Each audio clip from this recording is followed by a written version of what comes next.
eu sou a Nanda e bem-vinda a mais um vídeo desse canal aqui. Sabe quando tu era criança que você tinha um brinquedo favorito e por que N motivos a sua mãe ou você guarda ele até hoje? Ou por N motivos você tinha muitos brinquedos, mas aquele brinquedo era o melhor brinquedo de todos?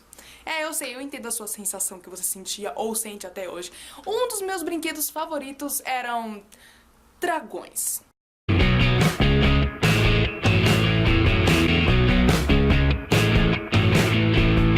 9 anos depois de ter assistido Como Treinar Seu Dragão, eu ainda acho esse filme um dos filmes mais tocantes que a DreamWorks já produziu.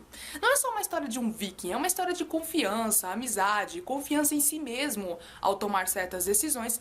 E esse filme mostra como nós conseguimos afetar o outro com a nossa própria existência, o que isso é muito, muito legal. Se você pegar só a história do enredo, sem tá vendo diretamente o filme, mas pega só a história do enredo pra dar uma analisada, é perceptível que tanto o Banguela quanto o Soluço, eles infelizmente vivem um preconceito no meio em que cada um deles vive separadamente antes deles se encontrarem. Eu peguei a história assim pra dar uma analisada e percebi algumas coisas que eu vim falar aqui nesse vídeo. O Soluço é constantemente oprimido pelo próprio pai, pelos amigos, pela família e tudo mais, por ser um garoto que não gosta de matar dragões, um garoto que não é tão forte, um garoto que não é tão ágil e que não se parece tanto com os vikings da idade dele.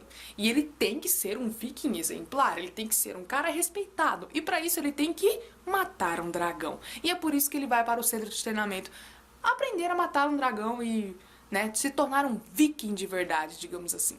Já o Banguela, ele é um dos dragões mais temidos de todas as espécies lá existentes, então ele, por ser o único de sua espécie, ele vivia meio isolado por causa disso. Não se pode se relacionar com outros da sua espécie, mas também não se pode se relacionar com os vikings, porque eles querem te matar, então você não pode socializar com quem quer te matar. Então ele já vivia meio isolado, além de ser uma criatura noturna. Quando os dois se encontram naquele momento em que o Soluço tenta matar o Banguela e assim meio que fazer aquilo que o pai dele sempre disse pra ele desde que ele era criança até a sua adolescência, de que matar um dragão o faria um cara respeitado, ele tenta matar o Banguela, mas ele não consegue, porque ele tá com medo de si mesmo, enquanto que o Banguela está com medo do Soluço. E aí quando ele olha nos olhos do dragão, ele consegue ver a sua própria imagem e semelhança. A partir desse momento se inicia a história aí do filme, e aí vai uma grande narrativa e vocês provavelmente já sabem o final da história. Mas não queremos o filme todo, só queremos essa parte do filme. Vamos dar uma pausa nessa cena aqui para dar uma análise mais crítica em relação a esses dois personagens principais. Nessa cena aqui, eu percebi uma grande incoerência entre a piedade do Banguela com o que a gente foi apresentado nas primeiras cenas do filme, com dragões roubando ovelhas, queimando a ilha de Berg, queimando plantações e provavelmente matando muitos vikings a sangue frio. Então, será que a gente pode acabar afirmando que tudo que os vikings sabiam sobre os dragões estava realmente errado? Bom, a minha resposta pra isso é não. E eu vou te explicar o porquê que é não. Tudo que os vikings, na Idade do Soluço, aprenderam sobre os dragões, eles aprenderam lendo aquele livro que mais parecia um Aurélio de tão grande. Lá tinha todas as especificações e informações para que você não morresse em combate com um dragão. Tinha todos os seus pontos fracos, seus pontos fortes, seus poderes e seus habitats naturais.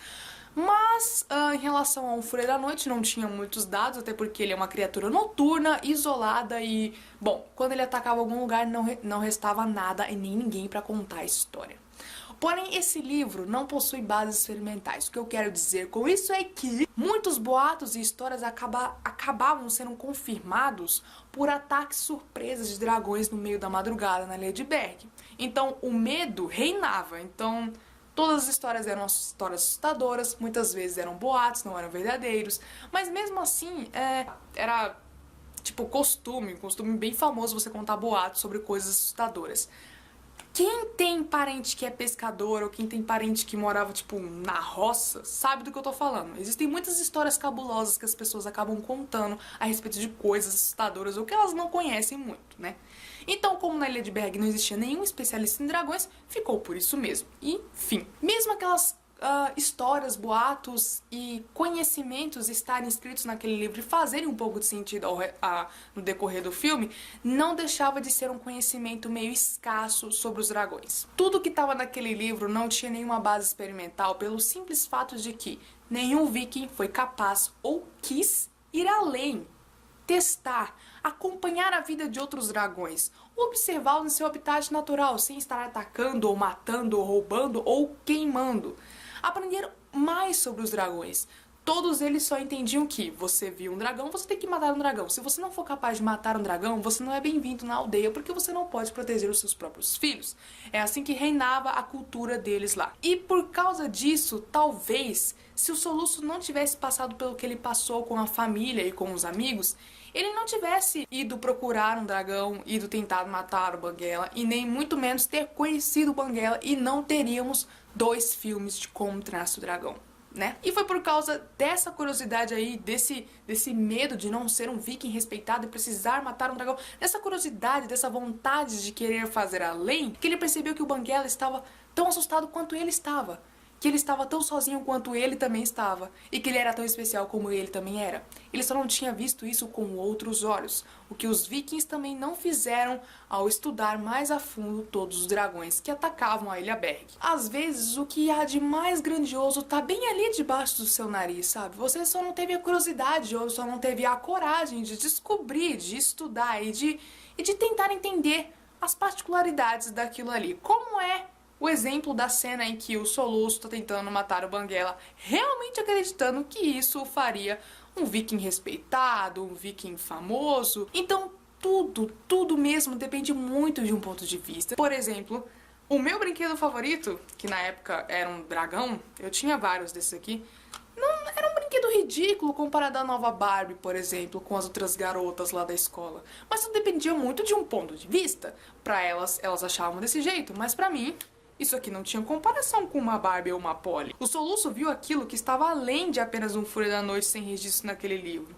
Ele fez aquilo que ninguém ao redor dele nunca conseguiu, ou pelo menos nunca quis fazer, que era enxergar e aceitar as diferenças do próximo.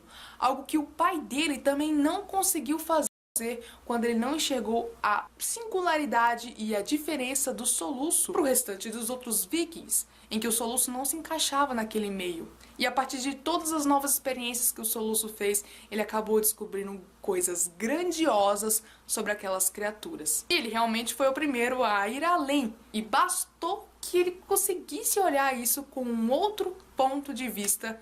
E agora nós temos até o filme 3 em 2019, que eu estou muito ansiosa pra ver. Eu espero que vocês tenham gostado desse vídeo. Se você gostou, deixa o seu like aqui embaixo. Comenta aqui embaixo o que você tá esperando pra esse terceiro filme, o que você acha da história, se você gosta de dragões, enfim. A gente se vê no próximo vídeo, gente. Fui!